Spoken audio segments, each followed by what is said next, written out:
Bonjour à tous, il y a quelques semaines de ça, Atavik lançait le plus grand sondage de son histoire auprès de sa clientèle, de particuliers et de professionnels, et bien tout simplement pour recueillir vos remarques et vos avis sur nos aliments, sur nos recettes.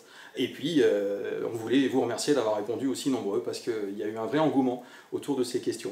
Jusqu'à 50 items qui ont été sondés, sur lesquels vous avez été questionnés et vous avez été près d'un millier à prendre le temps de nous répondre et de nous faire part de vos remarques sur à peu près l'ensemble de nos aliments et de nos recettes. Donc merci infiniment d'avoir été aussi nombreux.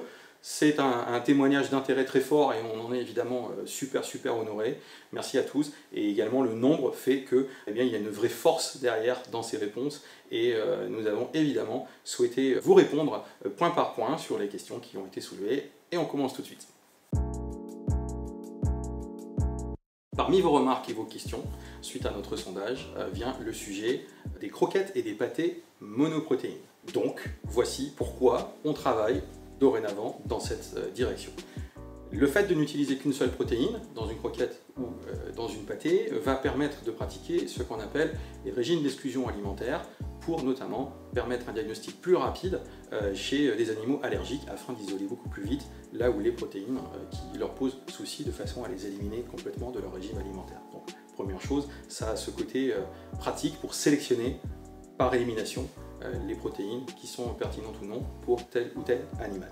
La deuxième chose, c'est que en travaillant de manière ciblée sur une seule protéine, on minimise d'une manière générale les risques d'allergie par rapport à des croquettes ou des pâtés qui font intervenir des viandes extrêmement différentes et qui, si un souci allergique se présente sur un animal, ne permet pas toujours de savoir exactement d'où ça vient. Donc le monoprotéine va permettre de dépister d'où ça vient, mais également d'être quelque chose de beaucoup mieux toléré par la plupart des animaux allergiques.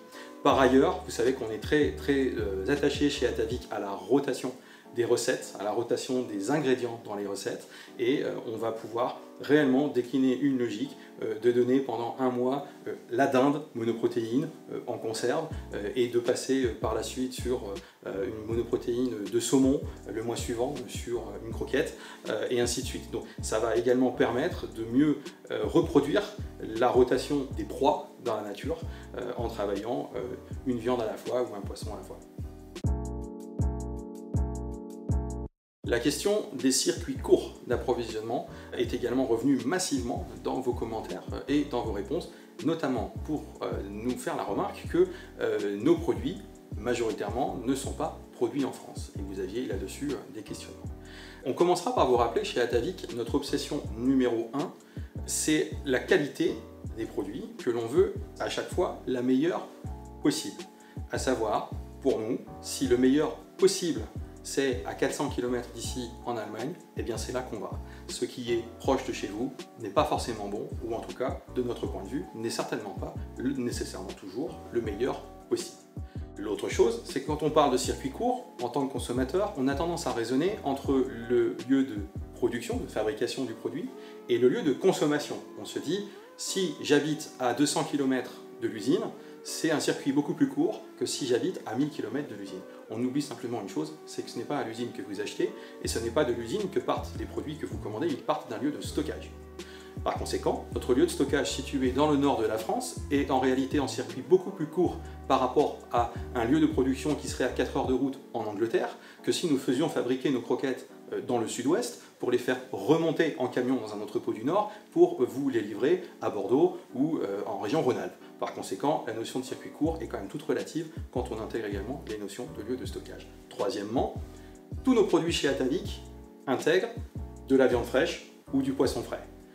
Pour ce type d'approvisionnement, tous nos partenaires de production travaillent eux-mêmes en circuit court, en s'approvisionnant très majoritairement sur ces ingrédients frais dans des rayons inférieurs à 3 heures de route autour du lieu de fabrication des produits. Tout simplement parce que le transport de matières fraîches d'ingrédients frais va coûter beaucoup plus cher que le transport de matières sèches. À ce titre, les produits qui reposent exclusivement sur les farines animales, peut-être sont-ils fabriqués pas très loin de chez vous, sauf que pour la plupart des grands fabricants, ces ingrédients sous forme de farine sont négociés sur les marchés mondiaux et parcourent souvent des milliers de kilomètres en container avant de rejoindre l'usine qui est certes située pas forcément très loin de chez vous, mais qui accueille des ingrédients qui viennent du bout du monde.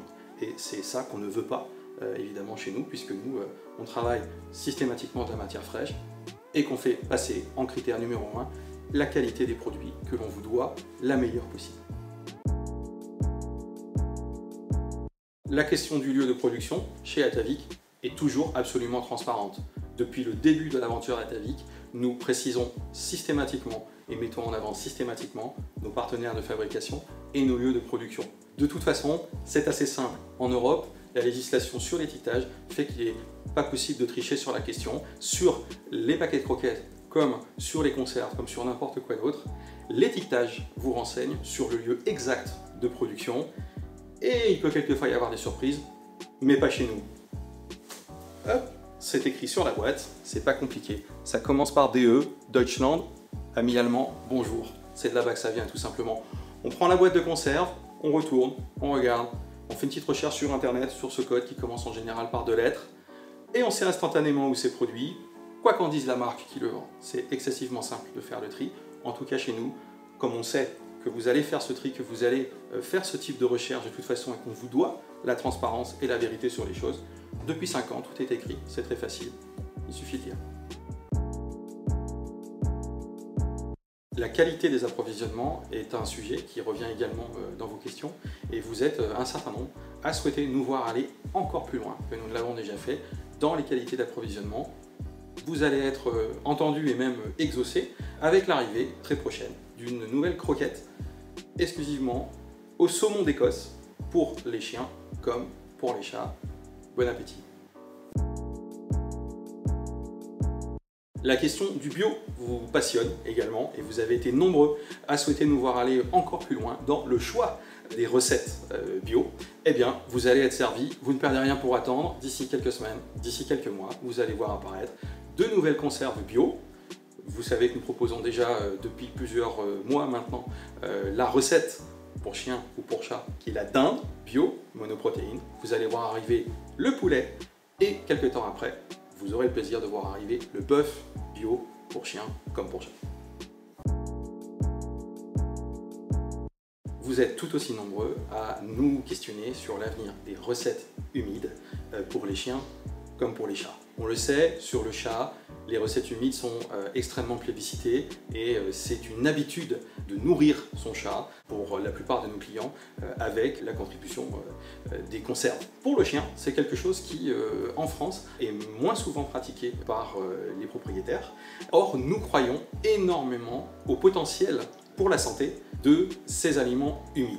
On s'appuie sur plusieurs choses pour cela. Vous le savez, l'ADN de naissance d'Atavik, c'est le barf.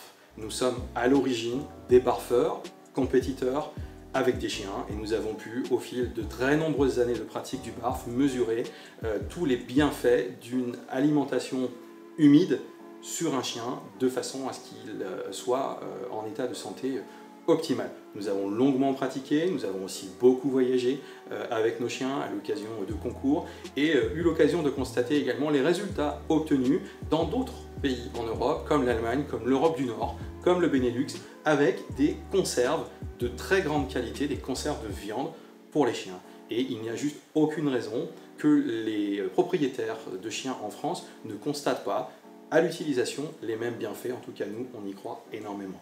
On vous rappelle également que nous avons une conviction très forte sur le rôle des recettes humides dans la régulation de la fonction rénale, que ce soit chez le chien ou chez le chat. Un apport d'humidité supplémentaire est le garant d'un bon fonctionnement du système rénal et permet de prévenir l'apparition de pathologies. Une étude vétérinaire en Australie a démontré que jusqu'à 75% des chats dont les propriétaires franchissent la porte de la clinique présentent des signes de déshydratation avancés. Sur ces 75%, plus de la moitié d'entre eux vont développer des pathologies rénales sérieuses à court, moyen ou long terme. Et la seule bonne réponse à y apporter, c'est tout simplement d'augmenter le taux d'humidité dans leur ration alimentaire. Et ça passe notamment par nos recettes humides. Le challenge dans l'utilisation d'une ration humide, c'est aussi la praticité. Il est parfaitement possible d'atteindre par des croquettes, en les réhydratant à l'eau chaude, les taux d'humidité d'une proie naturelle et de parvenir au même bénéfice sur la fonction rénale du chien ou du chat qu'avec une pâtée ou avec un morceau de viande. Simplement, c'est plus long. Et comme on a à cœur aussi de proposer des solutions qui soient pratiques et qu'on croit au fait de donner le choix aux propriétaires de chiens et de chats en fonction de leur mode de vie, eh bien on vous propose l'alimentation la plus naturelle possible sous toutes ses formes possibles du moment qu'elle soit pratique et adaptée à votre consommation au quotidien, que vous choisissiez d'utiliser des croquettes et de les réhumidifier ou d'opter directement pour nos recettes humides. Vous avez été nombreux à témoigner de l'intérêt pour une forme de saisonnalité dans le contenu de nos recettes. Et ben voilà, on a lancé pour l'été 2 recettes humides avec un porc, crevette, pêche, concombre pour les chats, et les chiens pourront se régaler avec un poulet crevette, courgette, framboise. On respecte les fruits et les légumes de saison, et c'est évidemment pas fini. Il y a 4 saisons dans l'année, vous n'êtes pas au bout de vos surprises. Une question sur l'ordre d'apparition des recettes, chien ou chat, est également arrivée par le sondage et lors de la journée Atavip que nous avions organisée dans le Nord il y a quelques mois. Vous êtes un certain nombre à nous demander pourquoi les recettes pour les chiens font systématiquement leur apparition avant les recettes pour les chats. Première chose, c'est pas vrai du tout. Les piques assiettes, par exemple, nos jolis filets de poulet et nos crevettes entières en conserve sont sortis pour les chats bien avant de sortir pour les chiens, première chose. La deuxième chose, c'est également une raison liée à l'élaboration des recettes et à la fabrication ensuite de ces recettes. Il est toujours un peu plus complexe d'élaborer des recettes pour les chats que pour les chiens. Si on pense tout simplement aux croquettes, les croquettes destinées aux chiens sont plus grandes, plus grosses que les croquettes destinées aux chats, et les matières grasses notamment qui vont être incorporées dans la préparation ne vont pas se fixer du tout de la même façon autour de la croquette pour les chiens plus grosse qu'autour de la croquette pour les chats plus petite.